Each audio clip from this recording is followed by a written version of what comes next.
Hello everyone, welcome back to my YouTube channel. This is Nikita Chauhan and it's so good to be back after this long because I was not uploading any video for the last 1 week. I feel as I was not well. I had a very high fever, and because of that um, my mother brought me here in my village because there was no one to take care of me in Delhi. So yeah, now as I am feeling a bit good, so I thought of making this video for you guys as uh, SSC exams dates have been announced now, and this is a video that everyone who is struggling with this problem would love to see it, right? So yeah, let's start with the video without further ado. So, if you are also someone who is struggling with scoring very low marks in your mocks, then this is gonna be a video for you. I have so many people around me, even my cousins, my friends, who keep on asking me, how to score better in their mocks.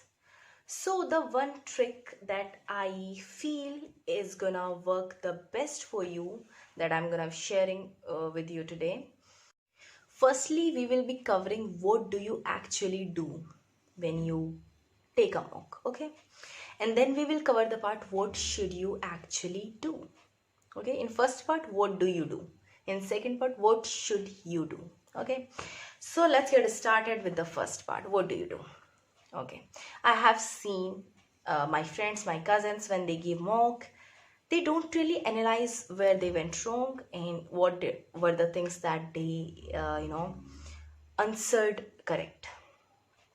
So आप mock दे देते हो, पूरा आपका result आ जाता है उसका. I don't know which app do you use to take mocks और which platform do you use, whatever you use, आपको बाद में आपका स्कोर पता चलता है, राइट? अब आप क्या करते हैं, सपोज आपके 110 आए हैं, ज़्यादा से ज़्यादा आप लोग क्या करोगे? You will go into each section and you will see how many questions have you marked right and how many questions have you marked wrong, right? I don't think other than that you do anything with the mock. You will just see, okay, GS में मेरे 15 गलत हुए हैं, तो I think I should focus on GS. Okay, okay, English में मेरे अच्छे आए हैं, इंग्लिश में मैंने लाइक 49 सही कर दिए. 49 25 क्वेश्चन होते हैं ना, हाँ, 24 सही कर दिए हैं. तो यू विल फील कि आप इंग्लिश में बेटर हो और आपका थोड़ा GS कमज़ोर है, तो you will start focusing on GS a lot more. That is the strategy that you use, and I feel this being very wrong. You are going in a wrong direction. The next day you will take a mock and you will follow the same thing, same procedure, and you will stuck on the same score. And sometimes even you may feel downfall in your scores. Okay, आप 110 120 से ज़्यादा score कर ही नहीं पाओगे. कभी 110, कभी 120, कभी 105, कभी 90, something like that will happen to you. Okay, ये आपने करा है. This is what you do. Okay, now we will be covering the part what you should actually do. Okay, let's move to that. So आपने mock दे दिया है, आपका raw score आ. You don't have to focus on how many marks you have scored. You don't have to focus on how many questions you have done wrong and how many questions you have answered right. No. आपका कई बार क्या होता है, my cousin always asks me कि निकी मेरे इतने marks आ पा रहे हैं 90, do you think I should give up on this preparation CGL वाली? And my answer always is no. Mocks decide नहीं करते हैं but if you are following the perfect strategy. So आप क्या करोगे, मैं वो डिस्कस कर लेती हूँ. आपने मॉक दिया है, आपके मार्क्स आ गए हैं. ओके,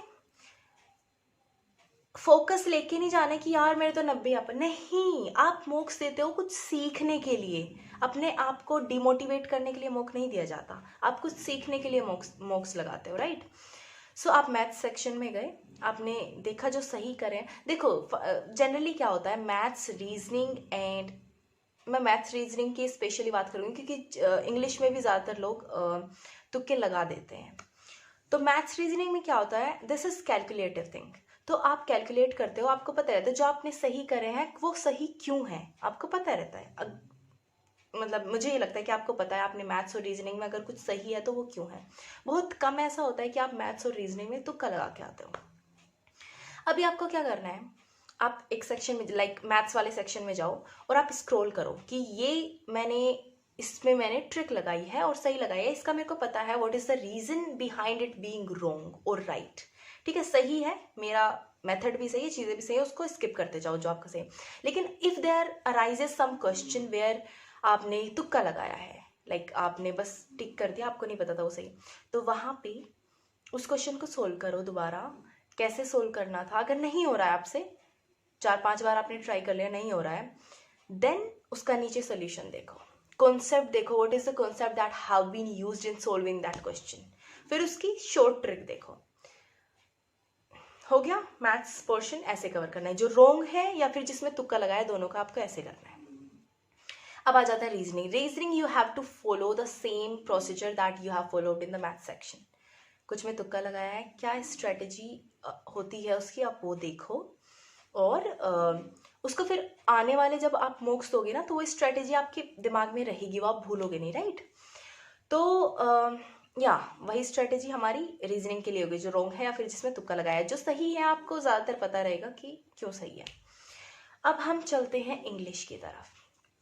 इंग्लिश में जनरली क्या होता है, वो कैब में आप लोग गलती करते हो काफ़ी, राइट, या फिर तुक्का लगाते हो। तुक्का is not something that you should consider, if your तुक्का is right, just say that, तो you shouldn't consider it as being right, because अगर तुक्का लगाया, आपको नहीं पता, आपका एग्जाम में आगे क्या पता आपने तुक्के में फिर गलत कर दिया, तो तुक्का consider it as being a wrong question always. So अब इंग्लिश में क्या होता है, जो सही है उनको भी देखो, बिकॉज इंग्लिश रीजन ढूंढो। अगर ये जो आपको रीजन पता है, स्किप दैट क्वेश्चन। जो रीजन नहीं पता है उसका रीजन देखो कि किस लिए वो, अगर आपने तुक्का लगाया है वो सही किस लिए है, या फिर अगर गलत आपका है क्वेश्चन तो किस लिए। और जो छोड़े हुए क्वेश्चन है उनका भी जानो, नीचे एक्सप्लेनेशन दिया हुआ होता है। अगर एक्सप्लेनेशन नहीं दिया, one method to solve that question is अपने कॉन्सेप्ट्स क्लियर करो पहले। सेकेंड मेथड इज यूट्यूब पे सर्च कर लो what should be the answer and explanation behind that answer, okay. अगर कुछ भी नहीं होता है, या फिर if you follow me and if you wanna send this as a doubt to me, तो मेरे टेलीग्राम चैनल पे भेज देना, या फिर कमेंट सेक्शन में भी वो डाउट्स लिख सकते हो, always welcome, okay. So that way, और किसी फ्रेंड को भेज दो, अगर कोई फ्रेंड आपका प्रिपरेशन करता है तो उसको भेज दो कि भाई एक्सप्लेनेशन बता दो, आंसर बता दो, ऐसे सिर्फ आंसर पे मत टिक जाना, एक्सप्लेनेशन भी देखना क्यों, ओके। अब आ जाते हैं जीएस पे, very very very important phase of this examination. be it CGL, be it CHSL, be it CPO, be it railway, I think, yeah, जो भी वन डे कॉम्पिटिटिव एग्जाम्स होते हैं बेसिकली। सो जीएस में क्या होता है, sometimes you will stuck with so many questions that you haven't covered in your syllabus, right? Even if you have covered all the current affairs, even if you have covered all the static GK, even if you have you have covered basically all the syllabus, but still you will be stuck with some questions that you have never seen before, that you have never heard of before. Why does that happen? Because GS का कोई limit ही नहीं है, कहीं से भी questions उठा के डाल देता है। सो आपको बहुत सारी नई नॉलेज मिलेगी when you will take mocks. Mocks का ये फायदा होता है, मॉक्स आप कभी भी अपने आप को डिमोटिवेट करने के लिए, मार्क्स देखने के लिए नहीं देते हो, वो भी कुछ सीखने का ही मेथड है। जैसे आप सिलेबस कवर कर रहे होते हो, जैसे आप क्या कर रहे होते हो, हाँ बेसिकली सिलेबस ही जैसे कर रहे होते हैं ना, रिवाइज कर रहे हो, वही चीज़ मॉक्स में आ जाती है। अब जो नई चीज़ है जीएस की, वो वहाँ से पढ़ो, ओके, उसको याद करो। जीएस में ज़्यादातर आपका याद करने की चीज़ें होती हैं, मेमोराइज ही करना होता है चीज़ें आपको, तो उसको याद करो, ताकि जब दोबारा आप मॉक लगाओ और वो चीज़ आए तो आपके दिमाग में वो फीड हो कि हाँ इसका ये था। अगर आप you are someone who likes to search about things and getting a deep knowledge about things, then उसके बारे में आप सर्च करके और ज़्यादा नॉलेज ले सकते हो, नोट्स बना सकते हो, ताकि वो जब दोबारा पढ़ो तो वो नोट्स में से दोबारा आपका रिवाइज हो जाए। वो बहुत ही अच्छा मेथड होता है। फिर क्या होता है, हाँ, तो जीएस में जो आपकी गलत है, जो सही भी है ना, उनको भी दोबारा रिवाइज करते चलो, क्योंकि रिवीजन भी हो जाएगा और मॉक में से कुछ जानने को भी, लाइक नॉलेज भी गेन हो जाएगी। तो जो भी नया है ना, उसके बारे में याद करते चलो और हो सके तो नोट्स बनाते चलो। ये एक स्ट्रैटेजी है जो अगर आप फॉलो करोगे, जो सही है उनको भी आपको रिवाइज करते चलना है मॉक्स में से। I know it would take time, I know आपका करीब 1 घंटा इसको दोबारा, लाइक 1 घंटा तो आपको मॉक देने में लग जाता है और 1 घंटा ये एनालाइज करने में लग जाएगा, but it will be worth it. Even if it is taking more than an hour, then it's still worth it. You will see an exponential increase in your score in mocks if you follow this strategy. Trust me. And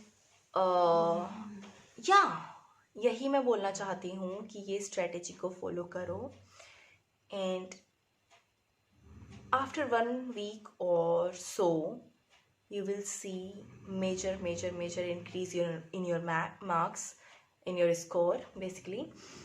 and एक और चीज़ मैं जो बताना चाहती हूँ आपको, आपका जैसे ये होता है ना, कभी 120 आ जाते हैं, कभी 150 आ जाता है, कभी 110 आ जाता है, कभी 90 आ जाते हैं। It's because you are not analysing your score card, you are not analysing what you have taken as a mock.